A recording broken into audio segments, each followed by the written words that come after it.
परमपिता परमात्मा जगत जगताधार जो इस सृष्टि की रचना करता है, सृष्टि का लय करता है और सृष्टि का प्रलय करता है, वो आपके द्वारा बनाए गए मंदिरों का भूखा नहीं है। वो इतना तुच्छ नहीं है कि आपके द्वारा बनाए गए मंदिर पर आकर निवास करे। आपके द्वारा भेंट की गई वस्तु को स्वीकार करे, क्या कमी है उसकी। लेकिन जब भक्त भाव विभोर हो जाता है और तन्मन्यता से अपना सर्वस्व भगवान को समर्पित करता है तो भगवान द्रवित हो जाते हैं और उसके द्वारा दी गई भोग सामग्री को स्वीकार करते हैं, उसके द्वारा बनाए गए मंदिर पर निवास करते हैं। लेकिन अगर भाव अभिमान का हो तो भगवान कभी भी न उस मंदिर के पास आते हैं और न भोग पे चढ़ाई गई भोग सामग्री को ही स्वीकार करते हैं। भगवान कहते हैं, भाव का भूखा हूँ मैं और भाव मेरा सार है। अभाव से मुझको भजे जो भव से बेड़ा पार है। बांध लेते भक्त मुझको प्रेम की जंजीर से, इसलिए इस भूमि पर होता मेरा अवतार है। वो अखिल ब्रह्मांड का स्वामी जगत जगताधार जिसके बारे में कहा गया, खंड निकाया निर्मित माया रोम रोम प्रतिवेद कहें, जिसके एक एक रुएं पर सैकड़ों सूर्य चंद्रमा विराजमान हैं। वो अखिल विश्व का सम्राट, अखिल भुवन का स्वामी जगत जगताधार भक्त के भावनाओं के कारण भूमि पर मनुष्य शरीर धारण करके आता है और ऐसी लीलाएं करता है कि सुनत मिटहि भ्रम जाल। उन लीलाओं को सुनने से माया का भ्रमजाल मिट जाता है। लेकिन अगर भावों में भावना ना हो तो फिर मंदिर में भगवान कहाँ है। एक कहानी आती है, एक बहुत बड़ा मंदिर बना हुआ था, दूर दूर से लोग वहाँ दर्शन करने के लिए आते, लाखों करोड़ों की भीड़ लगती थी। आसपास के इलाके बड़े खुशहाल थे, किराए पर कमरे उठते थे, हलवाइयों की दुकानें चलती थीं या अन्य सामान की बिक्री होती थी। उस मंदिर पर लाखों मन का चढ़ावा चढ़ रहा था, भंडारे चल रहे थे, गाने के साथ बाजे बाज रहे थे और लोग मंदिर के देवता की जय जयकार कर रहे थे। वहीं मंदिर पर दूर खड़ी एक वृद्ध असहाय स्त्री रो रही थी, रोए जा रही थी। उसी समय उस मंदिर पर एक महात्मा जी आए और उस औरत के पास खड़े होकर के पूछने लगे, देवी तुम क्यों रो रही हो।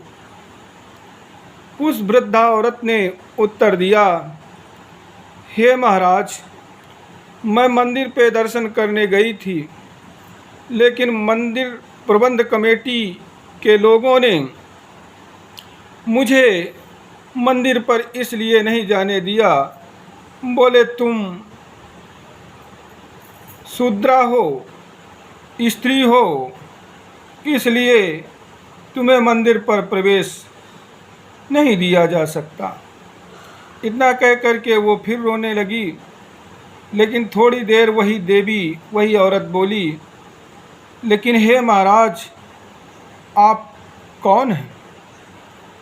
तब वही महात्मा उस मंदिर के देवता के रूप में प्रकट हो गए। बोले, देवी, मैं वही हूँ जिसकी मंदिर के अंदर जय जयकार हो रही है, जिसके लिए लाखों मन का चढ़ावा जा रहा है, जिसके लिए भक्तों की भीड़ उमड़ रही है। तुम्हारी जैसी अगर एक सच्ची साध्वी देवी मंदिर के बाहर खड़े होकर के मेरे लिए रो रही हो, तो फिर मेरी इतनी सामर्थ्य नहीं है कि मैं मंदिर में जा सकूं।